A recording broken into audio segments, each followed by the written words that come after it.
Pasamos al análisis de los temas de mercados y lo hacemos con la contribución de Joel Virgen, economista en jefe para México del banco BNP Paribas, con sede en Nueva York, desde donde se enlaza a Al Sonar la Campana por Skype.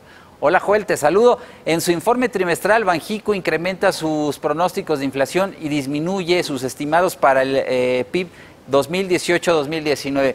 ¿Era esperado este ajuste? Hola Víctor. Sí, efectivamente era esperado. En los últimos dos comunicados de política monetaria en las respectivas minutas ya se había hablado de que, por ejemplo, el pronóstico de crecimiento económico para este año se iba a ubicar más hacia la cota inferior de su estimado anterior y de que iban a modificar la trayectoria de la inflación general por lo menos para los siguientes 12 meses. Así que lo único que nos faltaba era ver exactamente las magnitudes en las que se iban a hacer los cambios. En este caso, alrededor de 0,5 puntos porcentuales en el caso de la inflación general y marginalmente en la trayectoria de convergencia de la subyacente. Así que sí, eran esperados, solo nos faltaba ver el detalle.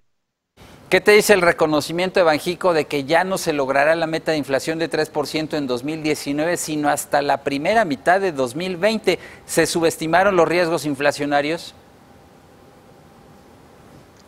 Mira, yo creo que es muy difícil hacer una evaluación en cuanto a qué se pudo haber hecho mejor. La verdad es que el escenario ha sido complejo. Yo creo que a todos nos ha sorprendido, por ejemplo, el escenario que actualmente estamos viviendo con la volatilidad financiera que viene por parte del mundo emergente. Ahí tenemos Turquía, ahí tenemos Argentina, pero también que ha venido por un enrarecimiento en el clima proteccionista que estoy seguro nadie veía en este nivel a estas alturas del año, al menos al principio de este año. Así que yo te diría, se subestimaron los riesgos como todos creo que subestimamos los riesgos al principio de este año. Y sí, es la segunda vez que pospone o que retrasa la convergencia de la inflación, pero hay un cambio muy importante aquí que ya también nos lo había adelantado. Lo que nos pide Banco de México es que veamos la trayectoria de la inflación subyacente, que todavía apunta a una convergencia en el segundo trimestre del 2019. Y es decir, lo que nos está pidiendo es que veamos a través de los datos de la inflación general, reconociendo que las presiones actuales que se están viviendo tienen que ver con factores meramente temporales y que el factor subyacente, es decir, de esos precios que tienen una menor volatilidad adjunta, sí se están moviendo hacia una convergencia y nos pide que veamos más esa medida de inflación. Así que esa será nuestra guía en temas de política monetaria, sobre todo para los siguientes meses. Con la nueva perspectiva para la inflación, ¿subirá más Banjico su tasa de política monetaria o la mantendrá en 7.75%? Porque difícilmente la bajará, ¿no?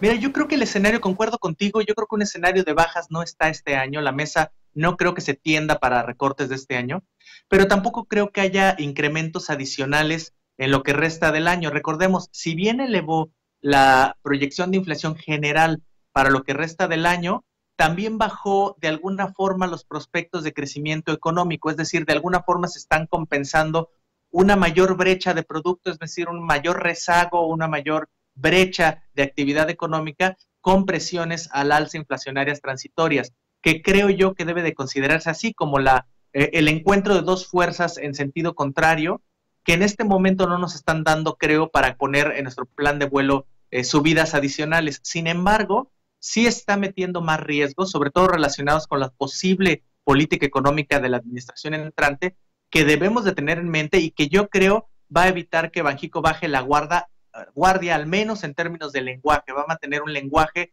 mucho más, ¿cómo le podemos llamar? Duro o mucho más decidido a actuar si se deterioraran las condiciones inflacionarias. ¿Consideras que el panorama económico de México está sujeto a un alto grado de incertidumbre ante la serie de definiciones que irán dándose en los próximos días y semanas, empezando por el TLC ya? Totalmente de acuerdo, ya lo vimos, no es solo un tema de los factores, ¿cómo le podemos llamar?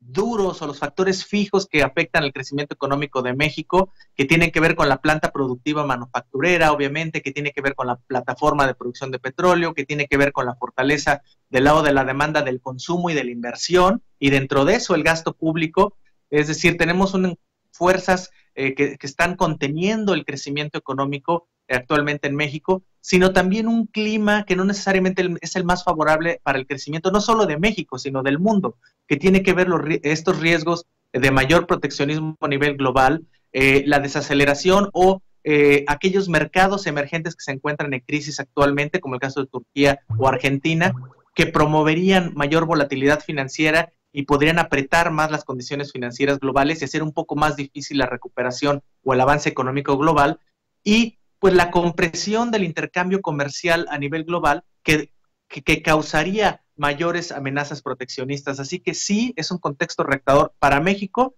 y para el mundo, sobre todo en que no solo son factores locales, es decir, las políticas que nos aguardan de la nueva administración, sino también los factores externos.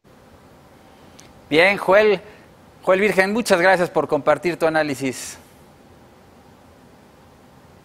Gracias, buenas tardes a ti y a tu auditorio. Ahora